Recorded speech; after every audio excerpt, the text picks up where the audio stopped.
This Week in Startups is brought to you by Casper. Get $50 off toward any mattress purchase, including free shipping and returns, by visiting casper.com/twist using promo code TWIST. And Squarespace. Start building your website today at squarespace.com. Enter offer code TWIST at checkout to get 10% off your first purchase.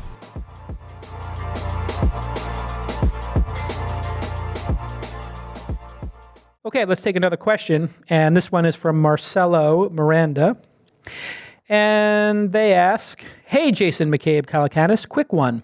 In your experience, can investors without operating founding experience have the same level of competency as entrepreneurs turned investors? What advice do you have for someone looking into this path? You're probably on the wrong side of history.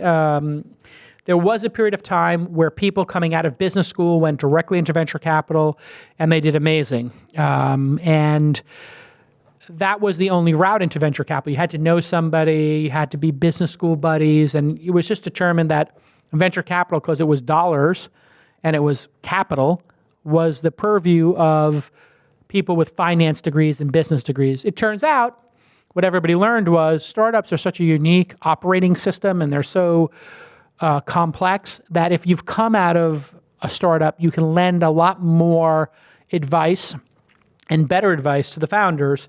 And what that means is people like Fred Wilson or Bill Gurley, who are two of the greatest venture capitalists of all time, who I don't believe had operating roles. I think they were career venture capitalists. Somebody can check that for me. But I know they've been venture capitalists since as long as I've known them. Those are two of the people with the best records. So actually your performance does not mean your background does not actually correlate with performance, to the best of my knowledge. Michael Moritz from Sequoia, who had one of the best track records of all time, he was a journalist. I am a journalist. O'Malley, a former journalist. So there's many ways to get into venture capital. What is different today, Marcelo, is I think that if you have no operating experience at a company, the entrepreneurs themselves may not want you as a board member. They might actually look and say, you know what? If I had to pick between Roelof Botha from Sequoia, who was the CFO of PayPal, and you, I'm going to go with the person who took PayPal public. Or if I'm going to pick, Josh Ellman, or somebody who is just a, MBA from Harvard, and Josh Ellman's done growth at these three other companies, and he knows all the growth people, and they talk shop about growing startups. I want the growth person on my team. That's where I think you'll run into your challenge, is that people will not take you as seriously, the entrepreneurs themselves, because you're not an entrepreneur. It's sort of like what's happened in, I think, the NBA. You have a lot of people who were great players who became great coaches. So you have Doc Rivers now is considered one of the great coaches. Phil Jackson was obviously played for the Knicks and is the greatest coach of all time. But, you have other coaches who were not actual players previously. So, I think it's possible, but not probable, that you'll be a great venture capitalist without having run a company or started one. But you don't even have to have started it. Now there is a very big movement of the best operators from the management teams of startups. So if, for example, Sheryl Sandberg, who was brought into Google and brought into Facebook, two rocket ships, which she got on very early, she would be the greatest venture capital get for any venture capital firm ever, because just the operational experience she has is so tremendous. But I don't think she's technically a founder, right? So, but you would probably want her above many founders. So if you had the founder of a company that grew to $1 billion, would you want them on your board, or would you want Sheryl Sandberg, who was the operator who got these companies from, a couple of $100 million to, a couple of $100 billion in two cases? So, you're on the wrong side of history, Marcelo. I'm sorry. Get some experience. Go work at some startups just to have it on your belt. And it will also be good for your empathy. You'll actually understand what the entrepreneurs are going through because you've seen how hard startups are. Let's take another question. Yash Patel asks an interesting question. How do you see the parking industry shaping up with car trends going down with ride-hailing services? Any innovation that you like to see? This is an interesting one. I've been offered to invest in many companies that are doing the Airbnb of parking, like take your parking spot and rent it out, or an app to help you find a parking spot, or an app to give you coupons to get parking, or valet services where you can have a valet pick up your car. All of these companies are on the wrong side of a downward trend. It's like trying to sell software to newspapers. There was a period of time for decades, 4 or 5 decades, where magazines and newspapers were great customers because they were growing, they were booming, and they had more ad pages and more ads and more classifieds and more subscribers, and they had money sloshing around, and they were willing to spend it, and they were trying to grow, and they had competition, and there were many different newspapers, and then the internet happened, and all of a sudden, newspapers are the worst customers you have, because by the time you sell somebody your software or your solution at a newspaper company, that person is fired or let go or takes a buyout 6 months into the process. It's the same thing with parking. If you think there's a future in parking, you're crazy. There's literally people are not gonna own cars, let alone need to park them. In fact, the opportunity might be taking all the parking garages in the world and all the parking spaces in the world and figuring out what to do with them. Just like all the malls in America are starting to deprecate and people don't know what to do with them. What is this operating system? What is this platform of a mall? What do we do with them? You go to a mall because you can get everything at a mall. You know what's also a mall? Amazon or Walmart.com or Target.com. Why would I ever go to a mall when I have Zappos and I have Instacart and I have Netflix and I have a 7-inch monitor? Like, all the reasons to go to a mall are gone. They're dying. And all those parking spots around it are going away. All this concrete, they tore down a park to put up a parking lot. Like, we're going to turn all these things back into parks. They literally should take all of these strip malls and all of these malls and just literally turn them into college campuses or dorm rooms or apartments and co-working spaces. I would love to find a mall somewhere around the Bay Area that's struggling and literally just take it over and make it a co-working space and a co-living space. If somebody knows of a mall that's dying within 30 miles of San Francisco, let me know. I'd like to buy it and just gut it and remake it into something, because it's just one of those issues. You have a transformative technology like self-driving, and you have ride-sharing services like Uber. What person is ever going to buy a car again if they can take a $5 Uber pool around town? It makes no sense, because the parking on the other end of the trip is going to be $15 or $25, or your car is going to get broken into, insurance, all of this stuff. Nobody wants to own cars. I mean, except for small groups of, people who are super interested in the legacy of cars and they're attracted to them for their aesthetic beauty, but it's going to be the end of parking. A great business right now would be to look at parking spaces and buy up parking garages as they go downhill and convert them into living spaces. In fact, in San Francisco, if you have a 2-car parking garage, a 2-car parking garage could fit a studio apartment. A studio apartment here would rent for $2,500 a month, $2,000 a month. If you can rent it for $2,000 a month, why not convert your garage into an apartment and then take Uber for the $30,000 a year you're going to make with that money, and you're going to make $30,000 in rent, plus you're not going to have the expense of the 2 cars, which is probably another $30,000. You have $60,000 to take Ubers all year. You'll be able to take a Lux or an SUV everywhere you go and be driven. So, wrong side of history. When I hear startups that want to make better fax software, which there were literally startups 15 years ago that were going to digitize the fax, and I was like, you're gonna digitize the fax? I think that's called email. I think you're on the wrong side of history. You don't ever want to go to a beach where the tide is going out. I don't know how many metaphors I have to use, people, but if the tide's going out, the surf is not going to get better. Okay, let's take another question. Hey everybody, I want to tell you about a new product I am using that I love. It's the Casper mattress. We have it in our home, and it is so comfortable. I literally slept on it last night, and I got a great night's sleep. It is an amazing product, and Casper is revolutionizing the mattress industry by cutting costs and dealing with resellers and showrooms and all that nonsense, and they just pass on all that savings to us. They're loyal consumers. Casper mattresses are obsessively engineered at a shockingly fair price. It combines supportive memory foam with award-winning sleep service with just the right sink and just the right bounce. I was so comforted. I just felt like I was being cradled in my Casper, and I am not kidding. And that I get to choose who are our partners in this program. I would not tell you that this is a great mattress if it was not. It is amazing. It's incredibly breathable, and it will help you regulate your temperature through the night. I have that problem. If it gets too hot, I start sweating. Oh, it's terrible. It's disgusting. I like to be nice and cool, and I feel like the temperature and the breathability of it is perfect. There are 20,000 reviews, and the average is 4.8 stars. You cannot make this up. They're becoming the internet's favorite mattress, and that's based on Casper, Amazon, and Google reviews, the real reviews. Free shipping and returns in the US and Canada. It's designed, developed, assembled here in the United States of America. I use the mattress. I love the mattress, and you can try it for 100 nights risk-free in your own home. If you don't love it, they'll pick it up and refund everything.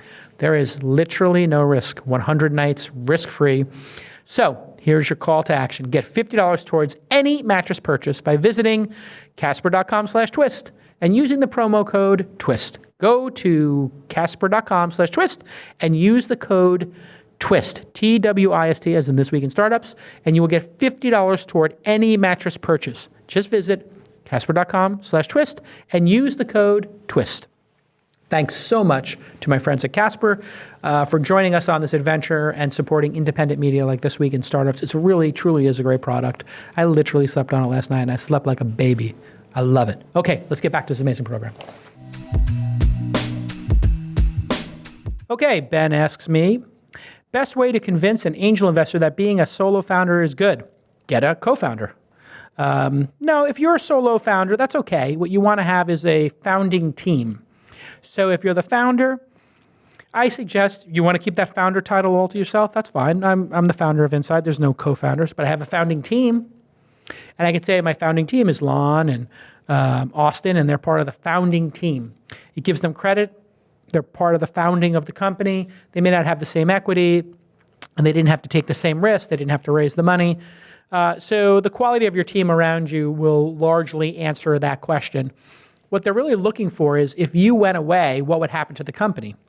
And in the case of like a Mark Pincus or an Elon Musk or a Mark Zuckerberg, you have this massive risk that those individuals can go away. And if they go away, gosh, what happens to the business? With Larry and Sergey, well, you had Larry and Sergey. If one of them went away, Sergey would keep going or Larry would keep going. And it made people feel a little bit better about it. I don't know that most investors are that worried about the single founder thing. That was something that Paul Graham had a problem with Y Combinator. So Paul had two really interesting ideas which worked very well for Y Combinator. One is they wanted people on the team who were developers. I don't know exactly what his quote was about that, but you can look it up. But they wanted people who could actually build. And they wanted to have multiple founders. The reason was they had seen that if you don't have any money, but you're two people in a room and you can get to ramen profitability, you're not going to go out of business and you have more time to solve the problem. This was, I think, Paul Graham's brilliant insight.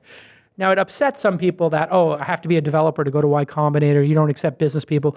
Their point was, if you have to go find developers and pay them market rate to have your product make progress, you're always going to be behind the two hackers who can just build stuff and tinker and tinker and tinker. Of course, the great irony of ironies is the best company to ever come out of Y Combinator is Airbnb, which has a designer as the founder, and they weren't technical co-founders, I don't believe. But I do think that was a brilliant insight. And I actually, when I look at investments, I do get concerned. It is a red flag when I see one founder and they don't have any developers who are founders, because the product's just not going to move forward if it's a technology product without that technical expertise. You have to buy it all. Unless you're Mark Pincus, who's not a developer, or Evan Williams, who's not a developer, but they have the ability through their sheer force of will and brilliance and charisma to raise large amounts of money and to build teams around them. So there are exceptions to this. You just have to be if you want to be a solo founder, you better be really dynamic. If you're not dynamic, get somebody to be your counterbalance. Steve Jobs had Woz.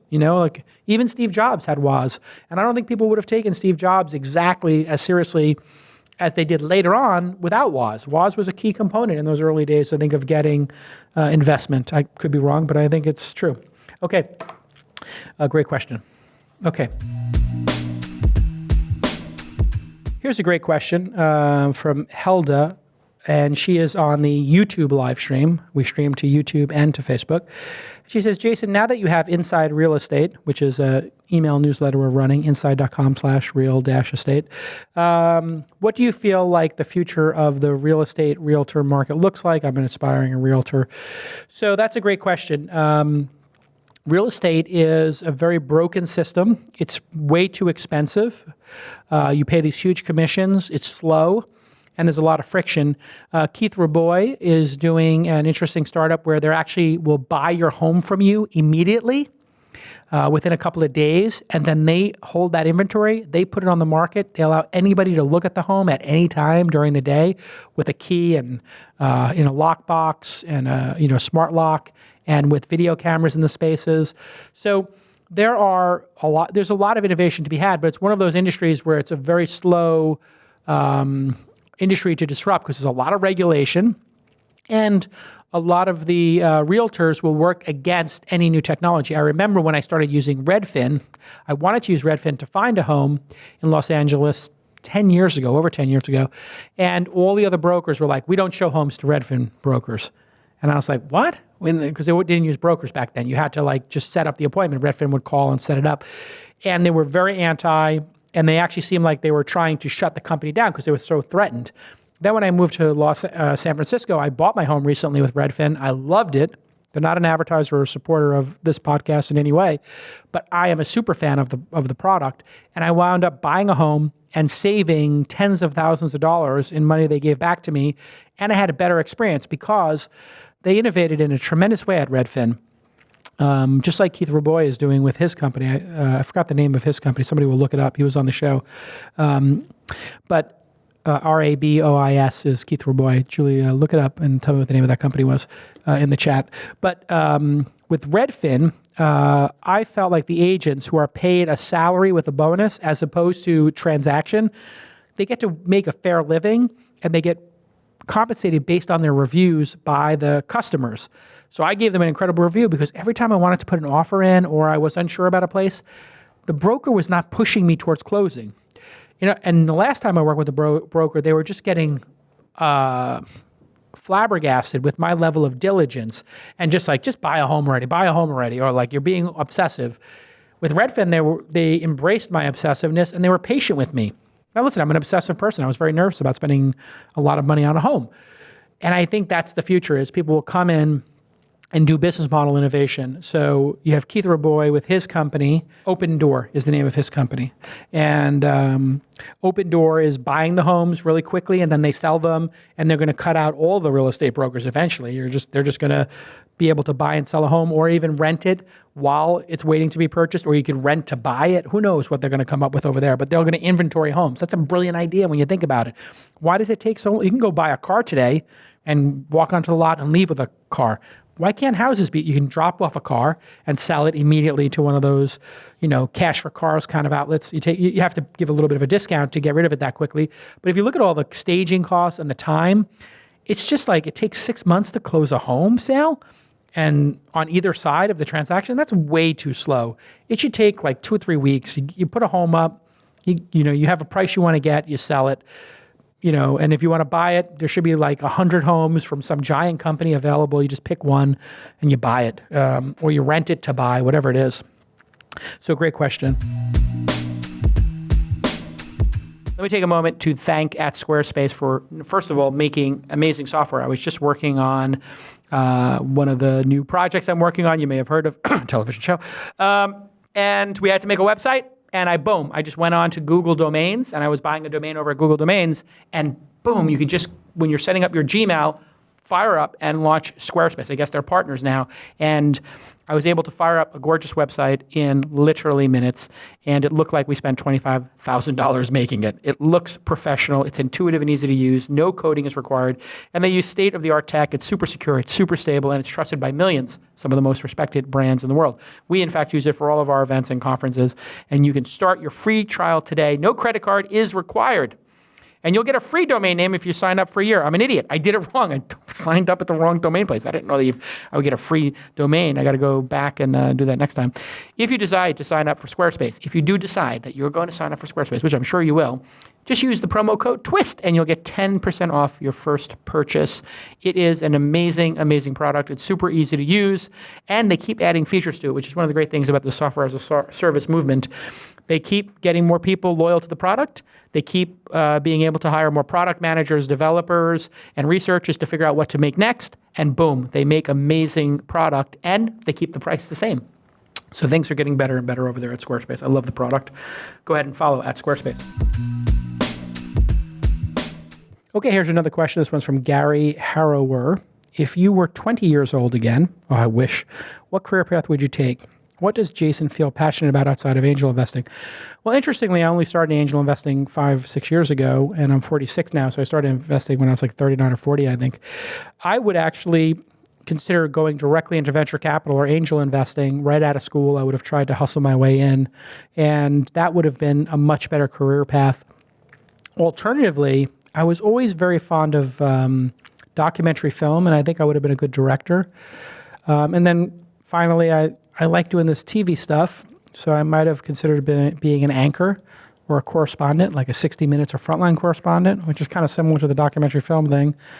And finally, having just finished my book, which is coming out on July 11th, Angel will be the name of the book. It's a very creative name.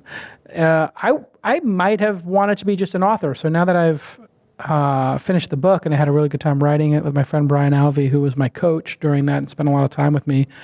So thanks, Brian Alvey, for that. You know who your friends are when you're struggling through your book. If they show up for you for 10 days, 15 days, that's a true friend. I might want to just be an author.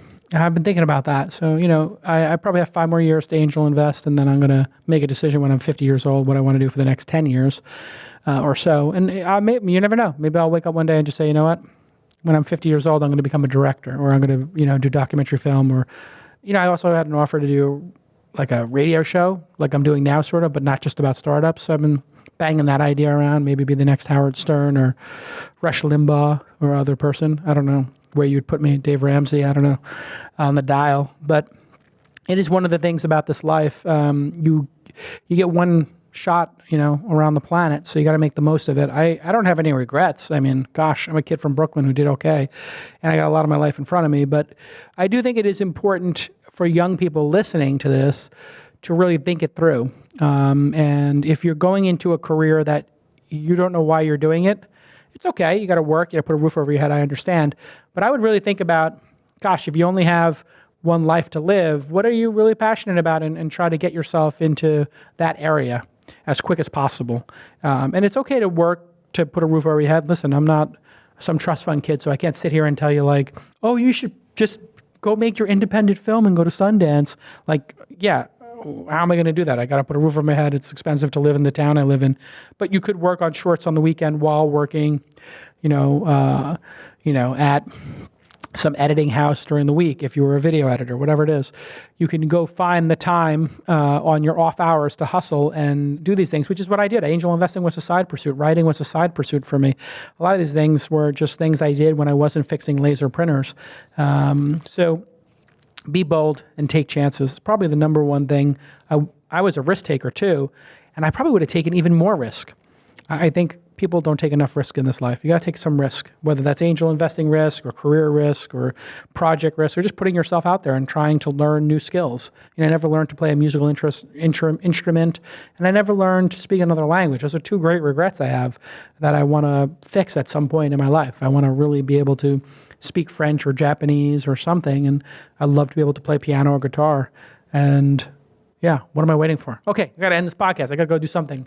But it's one of those things about life. We live in a time of abundance, even though sometimes it doesn't feel that way. But the whole world is trending towards abundance, and so we have this really unique existential crisis going on a global basis.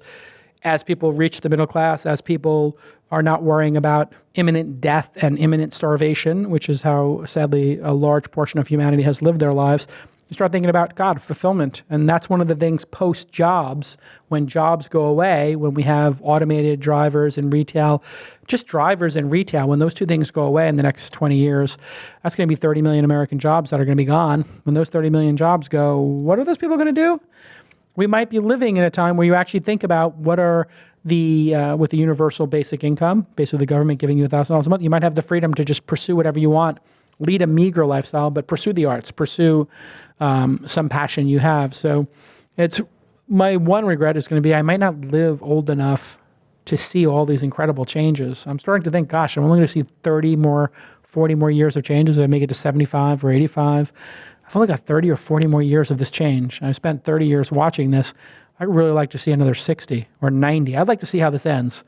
Hopefully the human race doesn't end disastrously, but if it doesn't end disastrously with us killing each other and civil war and nuclear holocaust and or meteorites hitting the planet, if we can survive a pandemic or any of these other things that could eliminate humans, where we get in the next 50 years is going to be truly amazing when computers and brains are hooked up to each other and when we actually figure out what physics is, because we really don't even know what's going on. Like we know the Big Bang and we don't know what came before it, or we know there's a universe, we don't know what's outside the universe, and how did it get here? Like there's some big fundamental questions, consciousness that we still don't understand. Why do our brains have this consciousness? Why are you asking me this very metaphysical, deep question, and why am I answering it? Like there's a lot of things left to discover. That's my big regret, is that I won't be around for 100 years, unless Larry and Sergey with that life extension company make it work. I would totally do that. You could cut my head off, put me on a pedestal, a robot, R2-D2, whatever it is. You can put me on a llama. I would rather live on the body of a llama for the next 300 years, 200 years, and get an extra 50 years, whatever. Yeah, literally, if there is a llama implant surgery where they're going to put humans on llama bodies, if I can get a fresh llama body, I will be on a llama body with my brain just to see what the hell happens. I know a lot of you people will be laughing at me. I'll probably be in a zoo, but I would do it. I'd be the first person to be llama Jason. Okay. Somebody's going to Photoshop the heck out of that. All right. Okay, Jose Miguel Fernandez has a great question. If you start a social network, should you start with a big launch, marketing, et cetera, or should you start to build your own users one-to-one, word of mouth? So there has not been a successful large social network in quite a while. Snapchat, I guess, would be the last one. Instagram, Facebook, and Twitter would round it out on that cohort. Arguably Reddit before that, but it might be that the social networking space has reached a bit of a ceiling and it's a commodity, and you might have a very hard time building one unless you have some very specific thesis as to how it will beat those other ones like virtual reality or augmented reality, an augmented reality social network, which is the reason why Zuckerberg actually bought Oculus, was because he felt this could be a big competitor to what he's doing. So I don't know if you should start one, a social network, but I do think starting small and having a velvet rope and starting in one community, making it super meaningful and then expanding would be a great idea. I would like to see somebody create what App.net did. Long forgotten Dalton Caldwell did a great company called App.net, where it was a paid social network. You paid like $50 a year to have a Twitter handle, and it really made the signal really great, and you wouldn't have any advertising. So I do think that a social network without any advertising and without recording your behaviors would be very cool. I would love to see that. I would love to see somebody create $1 a month social network. I think it would be killer. So yeah. Because you can imagine that if you had one where you paid $1 a month, you'd get rid of the trolling problem, and because you just cancel somebody's account, and as a real person, people are less likely to troll under a real name. So I encourage you to try, but if you do, I'm not sure I encourage you to try, but if you do, you never know. You might be able to displace Facebook, Instagram, Snapchat, and Twitter, and WhatsApp. It's going to be kind of hard. It's like getting into the search engine business after Google won it all. It's very hard to displace those kind of people. You're going to need to have some massive, massive technological innovation and speed. But if you do choose to do it, I like the idea of you doing it one-to-one, building up, the coals. So if you think about it, like startups are like building a fire, these community ones, you need to have really hot coals, like a core community. And then when you lay kindling on top, and then bigger logs and sticks, and then logs, and then huge branches and everything. You can actually burn the big logs because you burn the small branches and the sticks and the twigs and the kindling. So you want to build it in the right order and have a good base of people so it's not a free-for-all. Good question. Okay, Ekta, E-K-T-A asks, what's success to you? So that's a great question.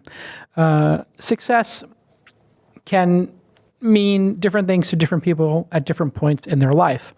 If you were broke and you don't have a roof over your head and you need to have a roof over your head and food for yourself or your family, getting a job and not having to worry about food and shelter would be like level 1, right? And so that is success for some people, and you have to respect that. Taking care of your family is critical. And then as people go on and societies go on, you start to get to higher level meanings for success. For some people, being the best at something or beating other people and winning the competition between people, that's another great motivating force for people. I've been motivated by competition in my earlier years. But today, success for me really is about putting my skills to work with people I respect and making an impact on their lives. So as an example, with our incubator, I know I'm pretty good at the startup thing. I've seen a lot of startups fail and succeed. I have an idea of how it works, probably have more knowledge than, the majority of people who've, tried making a startup because of the amount of time I've done it. And so when I can work with a founder or a founding team in a startup, invest in them and help them avoid some mistakes and maybe inspire them or accelerate their growth, that has true meaning to me. It makes me feel really good. So that to me is success. I think the respect of your peers and feeling a sense of joy and excitement when you go to work every day, those are also very meaningful to me. So I love the fact that I've got a great group of friends in the industry who I spend time with and I respect and who respect me, and we collaborate.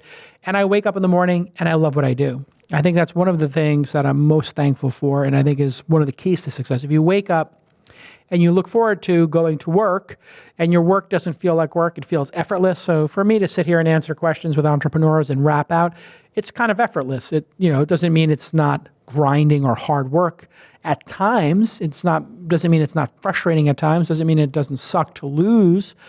But generally, I have a flow experience. And if you look up flow and happiness and positivity online, some great books on happiness, there's some great books on flow experiences. When you're in the zone, and you forget about everything else and you're just enjoying what you're doing, which I experience when I'm doing an interview on This Week in Startups, or I'm writing, or I'm working with my team, or I'm working with startups at the incubator, or I'm hosting one of our events, or I'm in conversation with somebody doing CNBC, and discussing topics and having a really great conversation. I really enjoy that. And that's success to me, is being able to do what you love, having some level of skill at what you do, and being able to deploy it in the world. For us humans, that makes us feel good. It makes us feel good to be able to have a skill and deploy it in the world and towards some mission, which is why, if you ever go out and you do a good day's of physical labor, fix a fence in your backyard or install, a security camera or something like that, you fix something, you feel good. It's because us humans like to have that feeling of having utility and worth in the world. This is why, unemployment is such an employment and unemployment are very important topics of our time. If people don't have something meaningful to do during the day and in their lives, I think it's going to lead to a lot of problems. And we see that in many cultures where unemployment hits 20% and people start rioting in the streets, because idle mind is a devil's playground. And if you cannot take care of your family and you have nothing to do every day, you are susceptible to cults, to radical ideologies, to violence, to drugs, to any number of bad things in the world. This is one of the challenges with UBI, Universal Basic Income, which a lot of people in the tech industry think is the solution. That's a little bit patriarchal to think, the rich people will just give the poor people money and they'll be happy. It will be nice that they don't have to worry about food and shelter, and I think that's noble and certainly worthy of consideration. But I don't like dumb UBI. Dumb universal basic income. I like a more savvy UBI, a more purposeful UBI. I'll call it purposeful UBI, where people have a sense of purpose every day. So yes, they may get a universal basic income of $1,000 a month, $12,000 a year per person, and everybody gets that. But maybe they work in a school or, a park, or do something for society and for themselves that betters them and betters society. So with the UBI, I'd like to see something purposeful where, you write a mission statement of what you're going to contribute to society and you execute that in order to get your $12,000. Now, of course, that has a lot of questions. Who gets to decide what's meaningful for society? But something to get that stipend, as it were, would be good, I believe. And I think that's something we should work on. One simple idea: why, if we're going to give away free money, why don't we start by hiring 5 times as many teachers and make school start from the age of 1 day old to the age of 30 years old? In other words, from the moment you're born, you can go to daycare anytime for free, provided by the state. And up until the age of 30, you can go to college, graduate school, multiple graduate schools, multiple PhDs. These would be well-run schools that are not absurdly expensive like the private school systems, more like the state and the CUNY systems we saw in past decades, where it's reasonable. And people could become enlightened and stay out of the workforce as jobs leave. People could stay out of the workforce for a little while and maybe educate themselves. And this idea that parents would have nowhere to send their kids, or kids who are from affluent parents would have pre-K, and then the poor kids would only have kindergarten, and they would come to school 3 years behind the kids who were doing all these kind of Rye and Montessori exercises when they were young. That, to me, seems like a pretty easy solution. And as we deprecate our spending on military and maybe increase taxes on the ultra-wealthy, we could move some of that money around. I'm saying if there was a job apocalypse. If there's no job apocalypse, sure, we can just keep going as we're going. But it seems like a pretty certain, it's a certainty, I believe. It's pretty certain that we will have a massive number of jobs go away in a very rapid pace. In other words, 50% of jobs gone in, 2 or 3 decades. In one generation, half the jobs go away. That can be pretty damn scary, and that could happen. It's not a joke.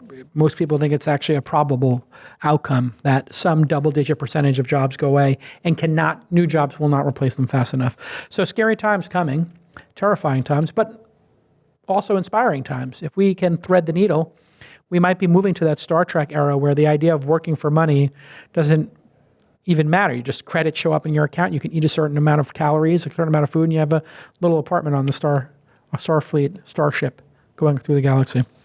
Anyway, this has been a great episode. I want to thank everybody for putting the show together. Thanks to our sponsors and partners, not sponsors. They're partners on the show. You can visit the show at thisweekinstartups.com. You can join our secret community. It's at community.thisweekinstartups.com. You can apply and join the community where we talk about entrepreneurship. You can follow us on Twitter, TWI Startups. You can follow me at Jason on Instagram and Twitter. And watch me post photos of me hiking around the Bay Area, or eating sushi, or hanging out with my daughters.